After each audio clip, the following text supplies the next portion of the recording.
Good morning. In the continuing series of starting fires, this is a pine tree that grows right here around my house. Actually, we planted it, and it's a very poor specimen as far as pine trees go, white pine, because you can see this didn't grow up. It just grew bushy because it was out here all by itself and allowed to do that. Nothing controlled it, but it's been pouring here today. But I want you to be able to see the needle for identification purposes. I hope that little camera's focusing. The needle between this and a red pine are different.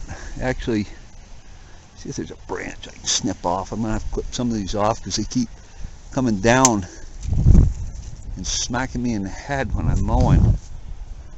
Where we can compare the two, because I do have a Scotch pine and a red pine resemble each other. What a nightmare. Ugh, that's going to be kind of wet if I do that. There's one I'll cut off up there. Let me shut this off. Okay, when I had the camera off, I cut a couple branches. That one almost looks like there's a little high rosin wood right in this area here. We're going to take that over to the shed and find out in a minute. Now, where these other branches have been cut off, what we call a tree wounded, that's pine sap, pine tar, pine pitch. That's a high rosin material and will burn. It needs an open flame to light. Quite a bit right there. I'm not going to gather any of that today, but I am going to go over to the other pine I have here. Okay, this is actually a Scotch pine, but it is closely related to red pine. It does have fat wood. You can see the needles are a little different from what I just showed you. This also is a poor specimen because pines were meant to be growing close together in the woods, and when they were grown out in the open like this with nothing to steer them, they had a bigger time growing out. But you can see right there, that is fat wood.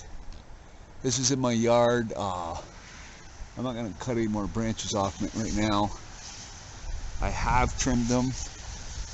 At some point I'm going to cut one up there because I can't get under there good. And this is where the beautiful fat wood comes from, is red pine and Scotch pine have, I would say, as good fat wood. You know, if you were to go into the center of that tree and chop that out, which I'm not going to do because I really don't want to kill it here in my yard,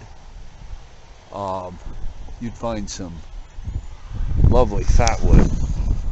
Well, now I'm going to go into my barn out of the rain and we will burn some of this stuff. Okay, this is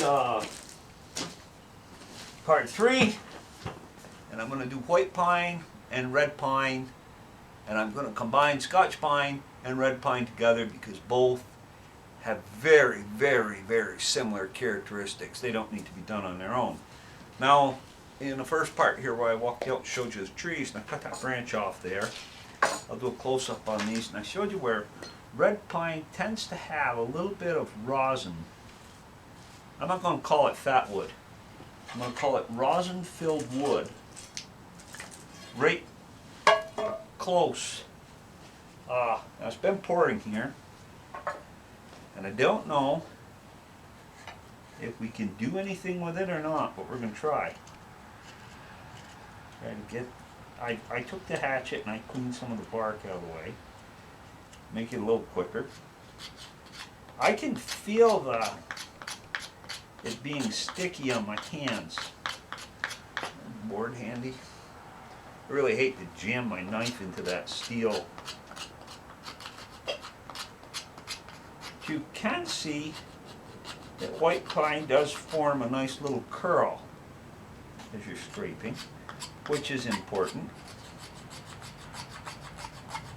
But there is not a whole lot there other than to say that white pine branches produce, some branches produce a little bit of wood with fat wood, red pine, southern pine, Scotch pine.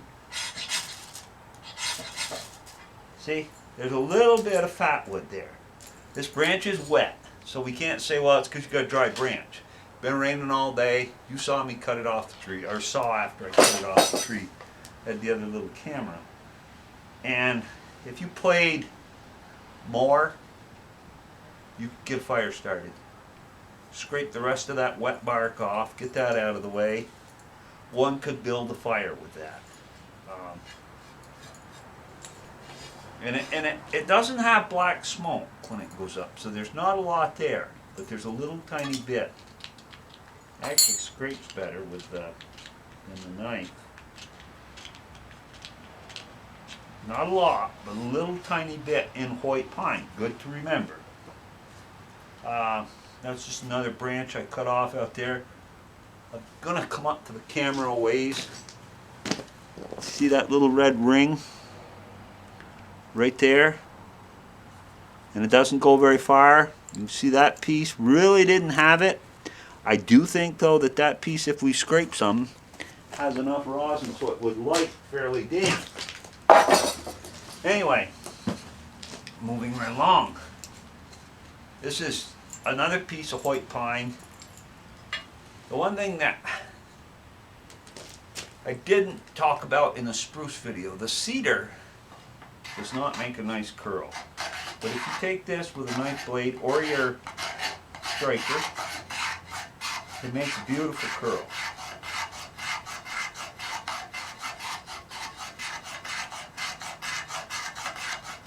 I don't believe, other than it being pine, white pine,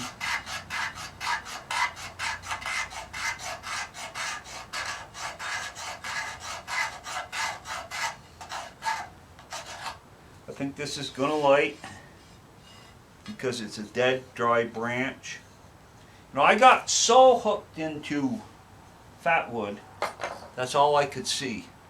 I wouldn't, you know, ever since last summer when I started doing this, I wouldn't try other things. I found fatwood, I split it out, I cleaned fatwood, I have boxes of it that I kept going back and getting more of. It's like, you know, we were going to run out. Pay no attention to the amount of strikes it takes because it depends on me with the rod. You can see if you had light branches stuff and even more shavings, you got a fire going. And that's not red pine fatwood. Now, this here is red pine branch. Up higher where the branches are small. And I'm trying everything just to play. As I can, I guess. That makes a nice shaving. You see how nicely that shaves? It makes a curl.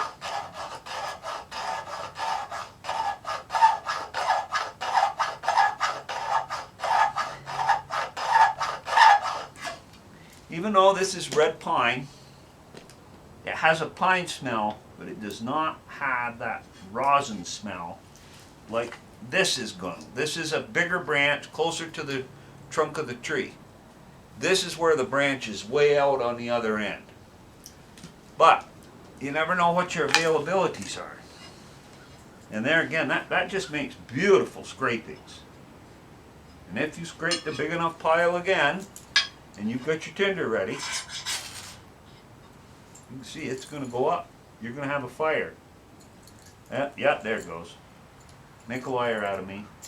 I will, even though I made a New Year's resolution to myself that for 2 months I wasn't going to strike a fire with fatwood. I just had got in this tunnel where all I would do is either make curls off from fatwood or scrape fatwood and a little bit of white cedar to start all my fires. And I said, well, I've got to get away from this.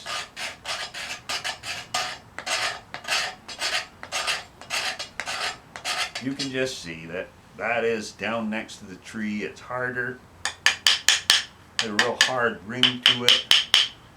That's actually into the center of the tree. That's a dead tree that I cut the pearls right out. I have some over here. I'll get them out in a minute.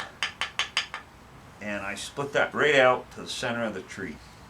It was on a dead tree that was on the ground. I sawed them, and you can just see how beautiful that and how beautiful it looks, and we know what it's going to do. You know, everybody's seen, so many of us do this, that there it goes. You know, that even wasn't much. You can smell it, you can see the black smoke. The question, you know, that's fatwood. That is, even though we're up here in the Northeast, I'm calling that fatwood. You know, and that's red pine. That's right off of red pine. This piece here is off the Scotch pine Christmas tree.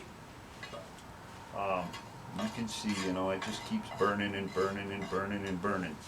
This is a Scotch pine.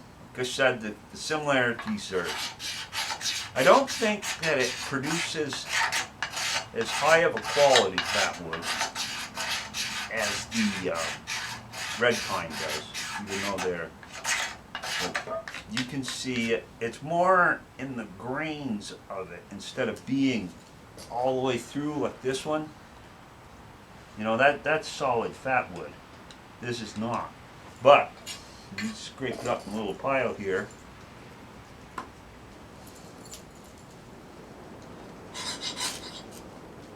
Boom, it's gone.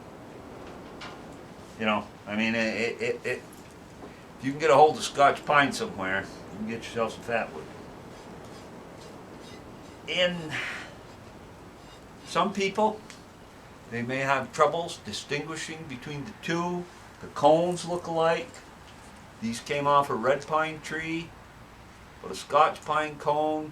You know, somebody may say, well, if you count all the way around the hurl, this one has 7 and they have 5, something like that. I don't know. I don't study them that close. There could be a little slight difference, but as far as the little squat shape, the red pine cones and the Scotch pine cones are the same. White pine cones are different. They resemble a dog turd. They're kind of long, and if they're wet, you might say, oh, somebody's dog unloaded here, and if you went over and looked, you'd see it was a white pine cone. I don't have any. I wished I did. Maybe I could make a movie of that or a video of that someday.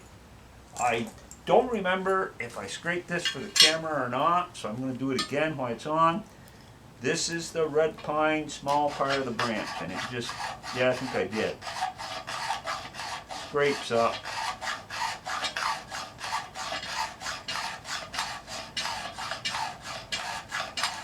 And I could be using a cigarette lighter, a match, other than a ferro rod. Ferro rod is my choice. You know, you can get these wet and they still work. You get a cigarette lighter wet or matches, and I will be fair, here's the white pine. That's another little piece of white pine there. Really no fatwood in it, just a little piece that I got for this. In all fairness, I found some Strike Anywhere matches the other day, so I bought 3 boxes. You can't always get them. They have those stupid Strike On box.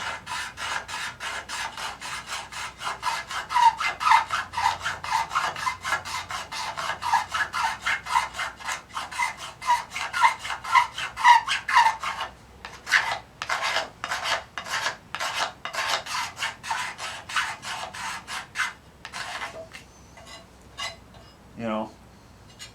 Now this is white pine. You can see it works just as good with a match. But I like a ferro rod. It's my weapon of choice. Okay, thanks for watching. I suppose we could try a little bit of that right there. Where there's a, I don't know. That is the rosin that gets into the wood that makes the fatwood. Oh yeah, that'll burn. I don't know if it'll go up with a ferro rod or if it'll require spruce rosin in itself. No, that'll go. So if you find a big chunk of rosin on a red pine, I would dare say I'd take that. That'll go with a ferro rod. Spruce rosin, in the past video you saw, does not like good ferro rod. You need no complain. But that right there will go, and it's got quite a burn time. So that's still going. And that's that rosin I scraped on there that's making that last that long. Thanks for watching.